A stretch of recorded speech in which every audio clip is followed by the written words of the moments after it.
요거 한 10분에서 15분이면 끝나. 그리고 쉬는 시간 줄게. 알겠지?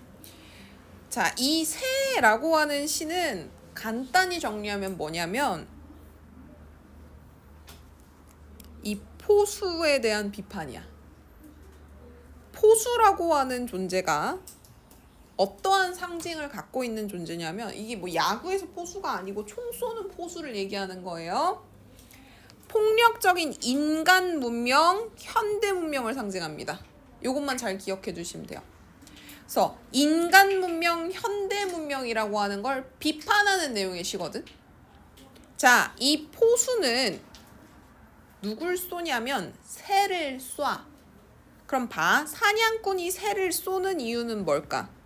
새를 가지고 싶어서. 겠지? 뭐 밑도 끝도 없이 저거 사냥하는데 이유가 없어. 그냥 죽이고 싶어서야.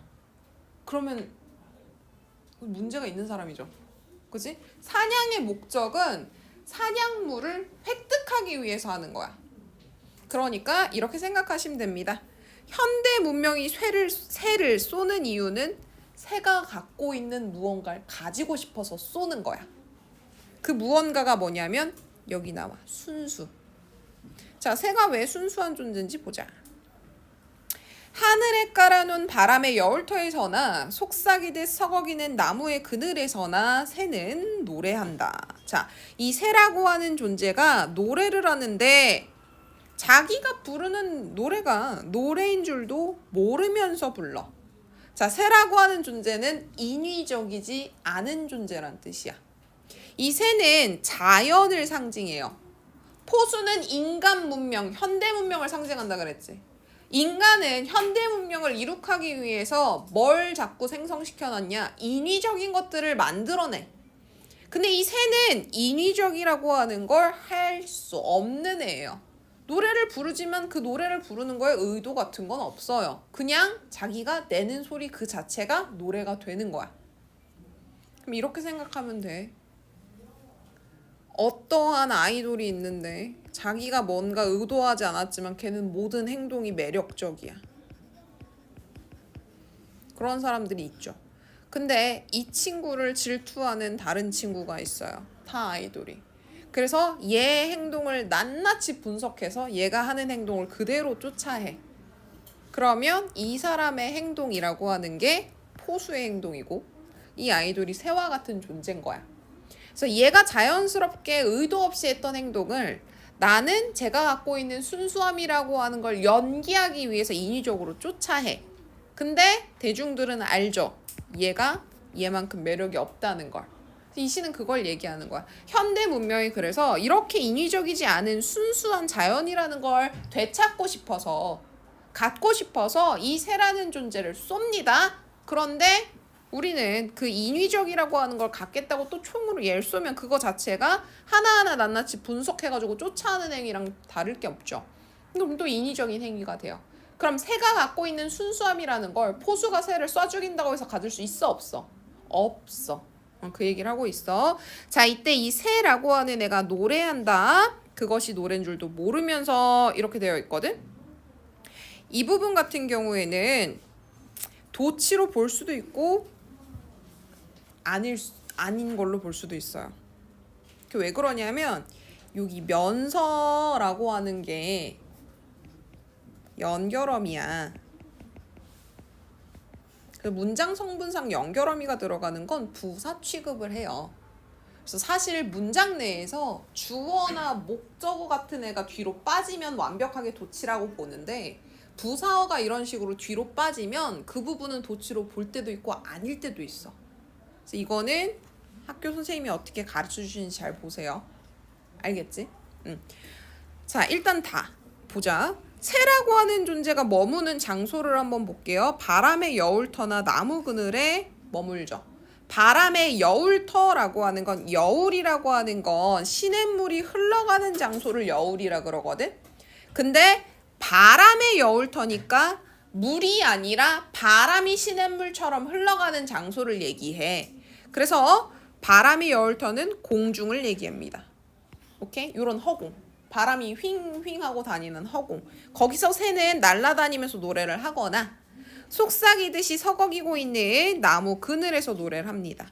그래서 바람의 여울터나 나무 그늘은 아름답고 평화로운 자연의 세계를 상징하는 시어고 새가 머무는 공간이기 때문에 긍정적 의미의 시어예요. 자, 이때 속삭이는 듯 서걱거린다 해서 요거는 원관념이 서걱이다라고 있지. 보조관념이 속삭이듯 있고. 그래서 이거는 직유법이라고 볼 수 있어요.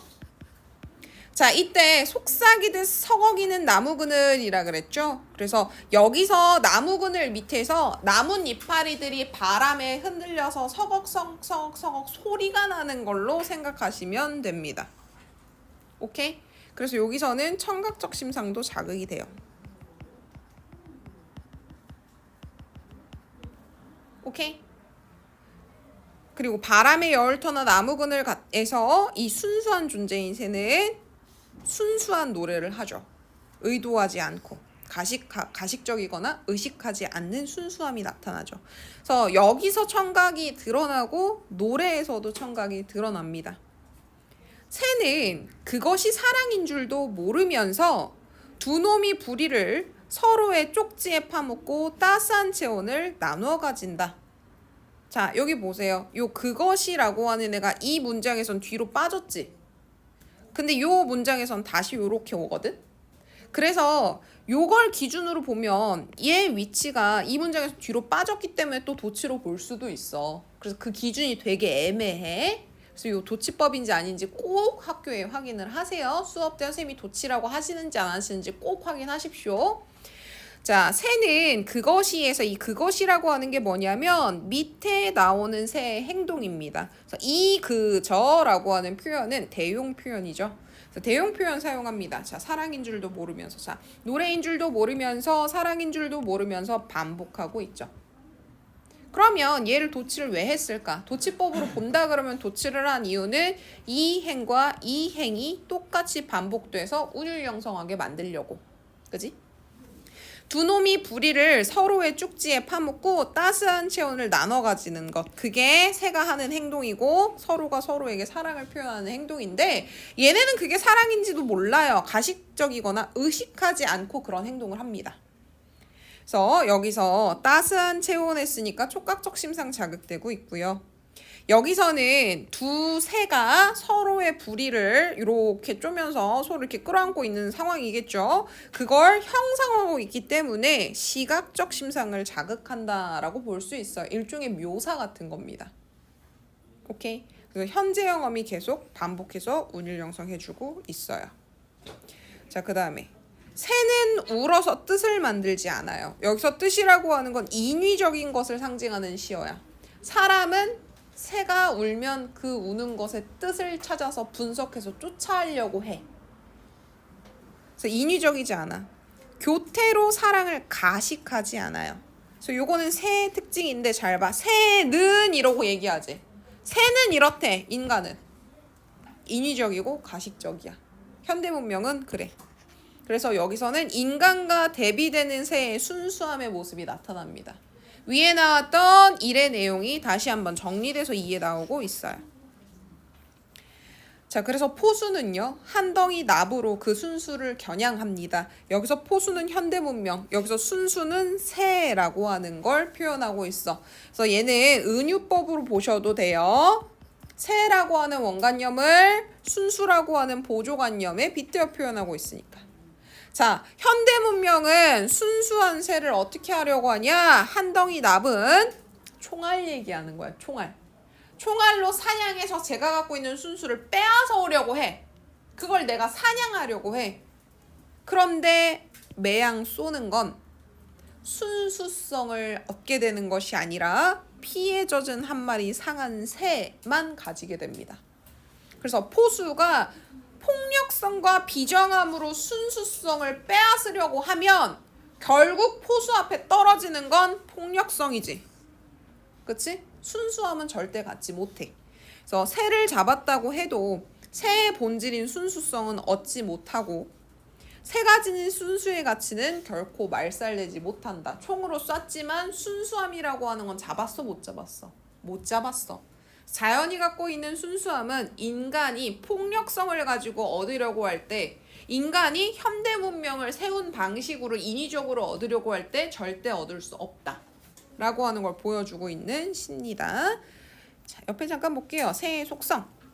노래인 줄도 모르고 노래하고요. 사랑인 줄도 모르고 온기를 나눠 가집니다. 그래서 의도성이 없어요.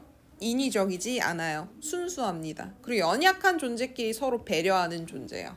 근데 인간은 어떻게 가지고 싶은 게 있다라고 하면 총을 쏘는 존재인 거죠. 그래서 인위적이고 그다음에 폭력적인 존재로 나타납니다. 여기 보면 뭐 인위적이거나 가식적인 의미를 만들어 부여하지 않는다. 그래서 인간과 대비되는 순수한 자연의 존재로서 새가 쓰이고 있다. 자, 새와 포수라고 하는 존재가 서로 대립되고 있어요. 앞서 봤던 성탄제 시에서는 나어린 사슴과 그 다음에 몰입꾼 이런 애들이 대조되고 있었죠. 새는 노래와 사랑을 지닌 순수성을 지닌 자연물이고요. 포수는 총알이죠. 한 덩이다. 그치? 그걸 지니고 있는 폭력성을 지닌 인간 문명입니다. 그래서 포수가 새를 쏴도 순수함은 포수가 갖지 못하고 여전히 폭력성이라고 하는 것만 갖게 돼요. 피에 젖은 한 마리 상한 새라고 하는 건 순수성에 대한 옹호와 인간 문명의 폭력성을 비판하고 있다. 선생님 여기 피에 젖었다라고 했으니까 요 피는 시각적 심상 색채하고 젖었다 그러면 촉각적 심상이라고 봐도 됩니까? 그렇게 보셔도 돼요. 오케이? 그리고 여기는 니은다 계속 써서 현재형 시제 계속 쓰고 있고요.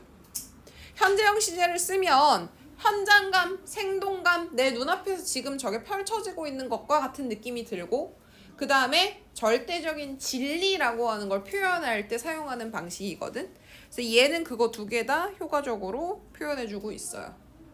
생생함, 현장감도 보여주고 있고 그래서 폭력성이라고 하는 게 더 생생하고 현장감 있게 다가와서 납을 쏜 포수에 대한 비판이 더 강해질 수 있고 그 다음에 얘 같은 경우에는 얘는 절대로 포수라고 하는 존재는 절대로 순수라고 하는 걸 가질 수 없다라고 하는 진리라고 하는 걸 이렇게 표현하는 수단으로 쓰는 것도 가능하고. 오케이. 자, 여기까지 질문. 요것만 잠깐 볼게. 주지적인 태도다. 요것만 알아두십시오. 요거는 뭐 잘 표현되진 않는데 혹시라도 주지적 태도라고 나오면 이 단어가 조금 잘 사용하지 않는 단어다 보니까 주지적 태도라고 하는 게 뭐냐면 추상적이고 지적인 주제라고 하는 걸 이성적으로 판단하는 걸 주지적이라 그래. 원래 이렇게 포수가 새를 탁 쏘으면 어머 징그러워, 어머 나쁜 놈 이렇게 나오면 감정적인 거지. 근데 여기선 뭐라고 얘기해? 그렇게 해서 네가 겨냥해도 결과적으로 너는 얻을 수 없다. 굉장히 주지적이라고 하는 건 MBTI T 성향이라고 생각하시면 돼요. 오케이? 그래서 어머 새를 포수가 쐈네, 잔인해, 징그러워, 어떻게 그럴 수 있어 이런 반응이 아니라 네가 그걸 쏜다고 해서 순수라고 하는 걸 가질 수 있느냐, 가질 수 없다라고 하는 걸 합리적으로 설명해주고 있는 시예요. 이 작품은 감정적이 아니고 주지적인 태도를 가지고 있다 이렇게 생각하시면 돼요. 오케이. 자, 쉬는 시간 10분 쉽시다.